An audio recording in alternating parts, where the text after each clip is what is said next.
In our previous lecture, we introduced the basic idea of radio telescopes, and I kind of took the history of it up to World War II. After World War II, you ended up with some interesting things with radio astronomy. First of all, radio telescopes have to be very big. Remember, radio waves are much longer wavelengths than visual light. The bigger the wavelength, the less energy it has, because the longer the wavelength, so the lower lower the frequency. The other thing is, the bigger the wavelength, then the more diffraction, bending of the radio waves, and so the bigger the instrument in order to see as sharply. And so what that means is that to get a radio telescope to see as good as your eye, it has to be huge. And so radio telescopes quickly became monstrous-sized things. Now, the problem is that prior to World War II, most science was done at universities where you had a professor or two or three that worked together or did work by themselves. You had an observatory associated with a university. We had the Yerkes Observatory associated with the University of Chicago. You had the McDonald Observatory that was associated with the University of Texas, and so forth. Quickly, it became apparent that these are monster-sized instruments, and no one university could really afford the upkeep and so forth that you need. And so what happened was they started having government funding, government labs, government-funded labs. And so right away after World War II, you had something called the Jodrell Bank Observatory. This is a radio observatory built in England. And so this is a monster-sized dish right here. It's actually been featured in several movies and in one Doctor Who episode. So the Jodrell Bank radio telescope is this monster sort of instrument right here that's way bigger than you could build with just the local funds and then maintain it. And then astronomers from all over would come and use it. Well, it was huge, and by the time that this was built, America was wanting to maintain preeminence in science. And so we learned in World War II that the most technological weapons tended to be the ones, and counter weapons tended to be what helped us win the war. And so for national security purposes, we want to be the best in science overall. We didn't have anything like this, so we had to build something. And so we built something at Green Bank, West Virginia. This was the National Radio Astronomy Observatory, funded by the National Science Foundation, and astronomers from all over would come and use it. The telescope you see in the background here is 140 feet across. When it points down near the horizon here, then the middle of it is like 14 stories up. Okay, that's like about 7 stories up right here. There's a rail that goes around that walkway right there. So it gives you an idea as to how big this thing is. The whole thing is enormous and sits on one giant ball bearing in the middle. There's a whole interesting story about how you get one ball bearing to the middle of rural West Virginia. And it's in rural West Virginia in the middle of a national forest, so nobody can build anything near there. The mountains contain iron ore, which block radio signals. It's a no-fly zone, so aircraft don't fly overhead. It's radio quiet. There's no cell phones in there. There's no TV stations, no radio stations. So because all those things that make radio signals interfere with the radio telescope operation. In fact, gasoline-powered cars can't go past the front gate. There's a parking lot up there, only diesel vehicles vehicles, and diesel vehicles don't have an ignition system, so they don't make the kind of electronic noise. Diesel or bicycles. I stayed at the dorm here once a bunch of years ago, and you could either take a diesel vehicle down to the telescopes, or they had a bunch of bicycles you could check out and ride down to the telescopes. Again, no ignition system. At Green Bank Observatory, they built a giant radio telescope. They had another one here that eventually was a temporary telescope that got replaced by this. It's called the Green Bank Telescope, GBT for short. In the astronomical way of doing things, most of the people that work at Green Bank Observatory refer to GBT as the great big thing. And so, anyway, but again, this shows you how big it is, because this is kind of some of the construction pictures, and you can see a crane and a travel trailer down here being used as a construction office. So this is in size 100 meters across. Now, how big is 100 meters? It's an entire football field, goal line to goal line, plus an end zone. Okay, and it's fully steerable. It can point in all directions of space. Okay. Well, astronomers like really big things, so we got a bigger one here. So while they were building all these things there, they were also studying the atmosphere. And so in Arecibo, near Arecibo in Puerto Rico, is a sinkhole.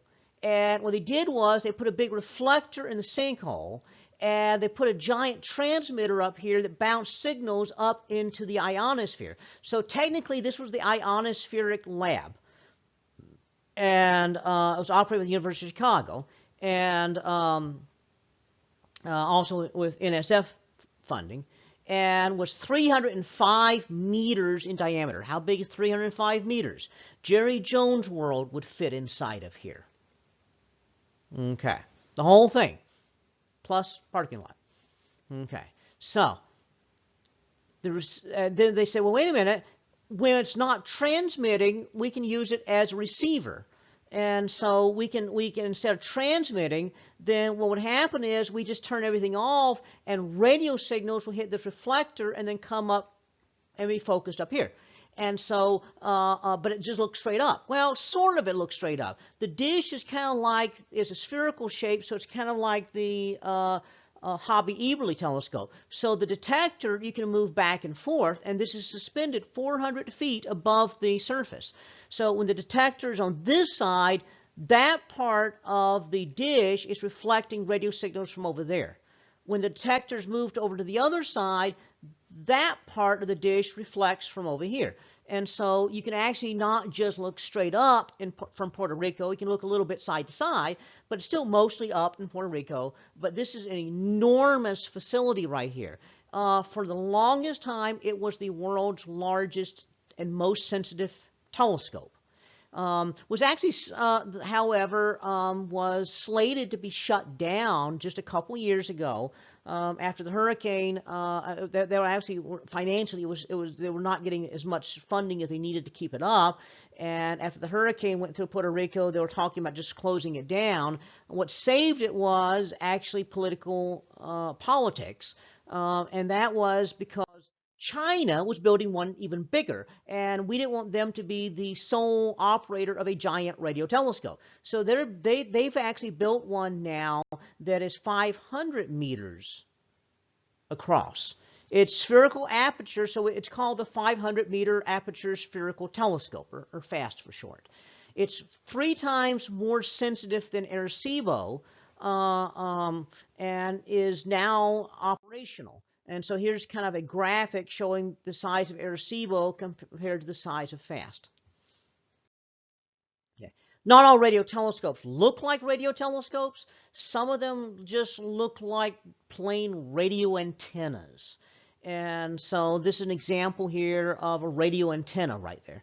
that's being a series of radio antennas being used as radio telescopes. In fact, in this case, it's an array of radio telescopes, because this is the other thing we often do is we have an array. So not just one antenna, but several antennas that are picking up the same signals, electronically putting the signals together. There's some interesting things you can do with that. That is the idea of interference. In electronics or in physics, we look at waves. If we have two waves that are in sync, when you mix them together, you get a bigger wave. We call that constructive interference. If two waves are completely out of sync, when you mix them together, they flatline. They cancel each other out. The up mixes with the down, and the down mixes with the up, and they cancel out. We call that destructive interference. And so astronomers and even radio technicians realize you can build what we call an interferometer. The way an interferometer works is if you're looking straight up, the radio waves are going to be in sync with each other, and it's constructive interference. But if you look at an angle, they cancel. The farther apart they are, the less of an angle you have to turn before they cancel. And so this idea of interference means that you can use these two instruments right here. They're not really simulating they're not really giving you more sensitivity, but they're simulating the resolution you would get from a bigger instrument. So they would simulate a radio telescope of that size in resolution. So now you can sort of triangulate on where the signal is coming from and get a much, much clearer view of the sky. And so what we'd really want is a very large array with radio telescopes spread really far apart. Well, guess what? There actually is one near Socorro, New Mexico, and it is called the Very Large Array. Okay, again, astronomers just very boring at how we name stuff. My wife gives me grief about this all the time. She does anatomy and physiology, and everything has all these like really complicated names. And then she hears me talk about the Very Large Array, and she says, "What's it called?" And I said, "Well, the Very Large Array." Okay, so anyway, but it's a large array of radio telescopes. Stretched out over miles. In fact, each of these is a single radio dish that's on like a railroad car that can be moved around to reposition everything, stretched out over dozens of miles. And each one of those antennas is 82 feet across and weighs 130 tons. And then you have a device that comes up here, picks it up, it carries it off, sets it down somewhere else.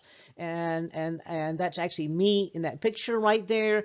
And I'm standing somewhere around 150 feet away from the thing. So it gives you an idea just how big these instruments are. They are huge, but the Very Large Array. But that you can do even better than that. You can actually have an array in which the baseline is much bigger than that. You can, as long as you know the exact position of all the radio telescopes, you can use a computer to put all the signals together, and you can have a baseline almost the size of the Earth by stretching radio telescopes across the Earth looking at such a thing. What would you call such a long baseline array? Well, we call it the Very Long Baseline Array, VLBA. One of the VLBA